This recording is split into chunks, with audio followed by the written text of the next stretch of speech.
Welcome to another edition of the Dementia Care Partner Talk Show.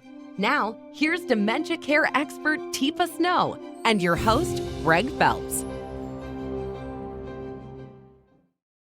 Hello and welcome to the Dementia Care Partner podcast series. Dementia just doesn't happen overnight, so what might it be like for the person who realizes they're slipping away? You've obviously had this question in the past, Teepa. Is there a standard answer for this? Can you give me a general overview? Well, I think the standard answer I would say is it's scary. I mean, when your brain says, "Whoa, why can't I do what I've always been able to do?" I mean, I'm struggling to do things and this isn't okay. I've never had this kind of trouble doing this. I mean, ourselves, if we've ever had that moment where due to some situation we go, God, come on, Teepa, you know better than this. That feeling of discomfort and distress because it's like, I don't feel like me. What is going on here? And it could be because we took a medication that didn't agree with us, because we have a lot going on in our life and we're not sleeping well. But this is a little different because what I'm noticing is I've used all the strategies I know how to use, and I'm still having a hard time and I'm losing pieces.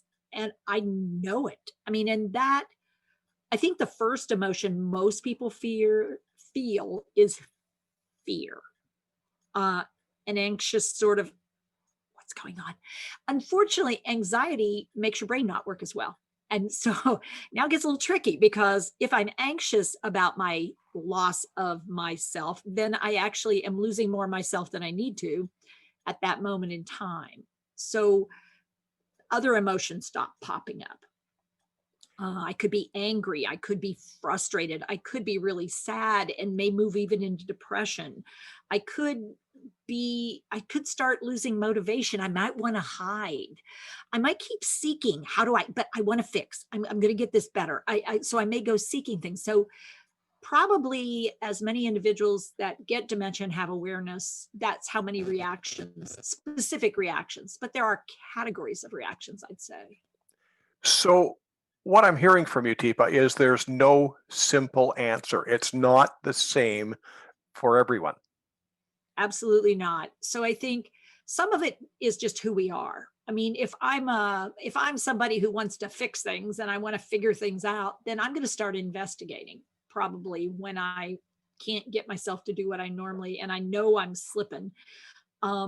If I'm a note taker, I may start using sticky notes everywhere. And it's not until I look at the sticky note and I realize I have 7 of the same message and they're all a little different and I didn't remember any of them, that panic. I mean, and that's when a panic might set in. What we're trying to do is sort of, let's not get to distress emotions if possible. And the way to reduce that is to feel like you have a place and a space and a person and a way to get this dealt with or addressed anyway. Some of what you just talked about sounds like normal aging.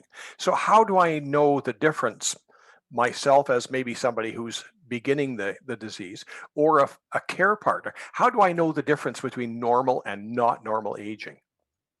Yeah, so that's a little tricky because for each of us, when we notice ourselves slowing down, that should trigger for us. Yeah, I'm a little slower than I used to be.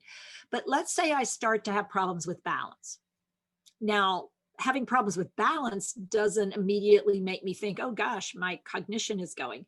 Um, but in fact, having problems with balance might be associated with problems in neurodegeneration if I have a certain type of dementia. Would I think it was just normal aging in both the US and Canada? Unfortunately, the answer is typically yeah. So I don't think about doing much about my cognition. I may take a Tai Chi class if I want to work on getting it back online and not realize that it's actually tied into my brain change. So, what am I saying? I guess I'm saying normal, not normal is easy to identify on the outside. It's hard to see from the inside out whether what I'm experiencing is just part of my aging process or, ugh, when it happens faster, when it's more intense, when it's episodic, we probably should raise some kind of internal alarm, but not to a level where we can't function because that's not helpful. What does this mean for care partners, especially if you are the care partner for mom or for dad, not necessarily in a care facility at this point? We can look at that later, but Yeah. So if I were your care partner, Greg, and you raise the thing, I feel like I'm losing it, man. I just can't hold on to it. Go ahead and try that. Let me try a reaction and see what you think about this. oh, I can't remember anything anymore. Like I'm always looking for my car keys or Uh, my damn glasses. They're yeah. Dad, that's just normal aging. I have stuff like that happen all the time. Just quit worrying about it. Yeah, I don't really How's that? feel any How's comfort that in working? that. No, I'm No. not feeling the comfort. Okay, let's try something different then. So you're noticing trouble finding things and where you put them.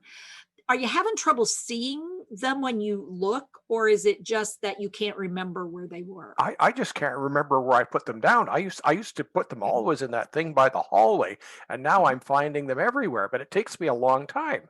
It takes you a while to find them, yeah. And that's worse than it has been, huh? Oh yeah, it's yeah, yeah. Yeah.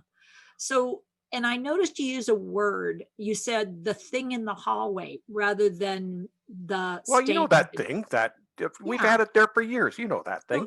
yeah. So, Dad, I'm curious. How about have you noticed anything different in word finding, or was it just in being able to remember where you put something? Oh well, maybe I'm having some trouble with word binding, but yeah, maybe I am. Okay. Well, if you're worried and you're not sure, but it seems different, I think we should get somebody to take a look at it. Just make sure that what we're seeing, or what you're seeing anyway, is not something to get evaluated because maybe there's something people could do something about if we caught it early. I don't know. What do So you think? right about here, it would be so nice if Tipa could simply tell me, you're going to go to the doctor and you're going to get an X-ray or you're going to get an ultrasound or you're going to, and then we'll know for sure.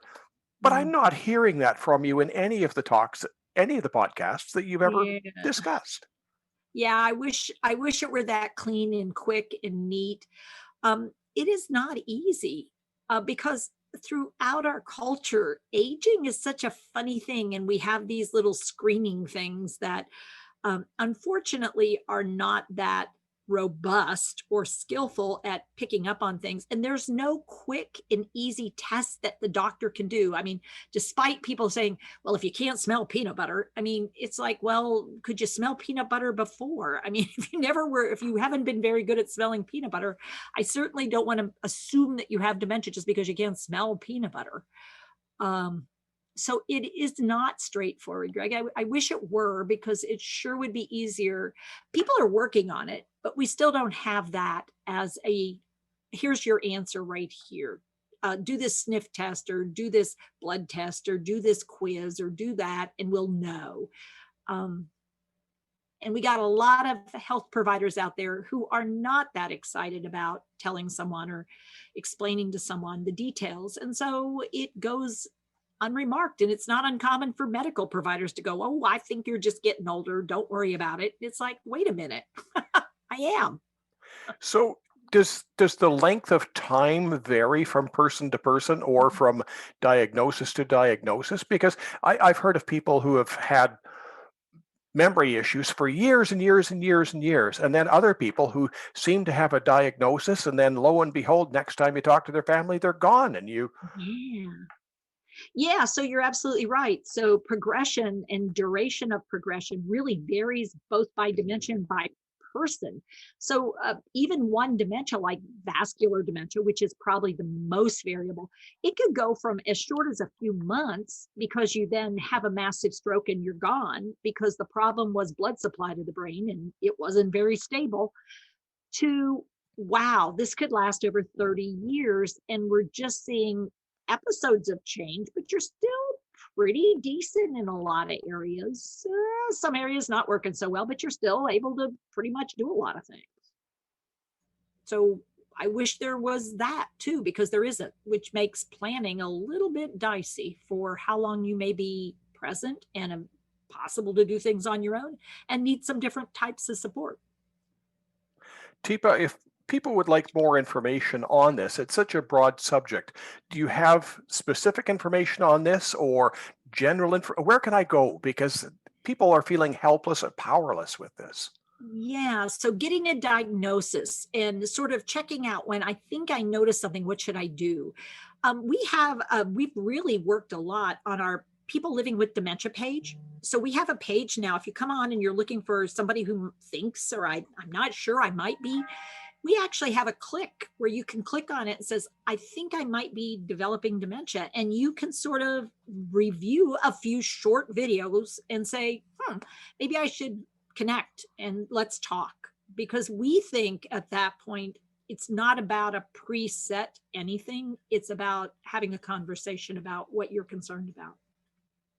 Teepa, thank you very much. My pleasure. You've been listening to the Dementia Care Partner podcast series.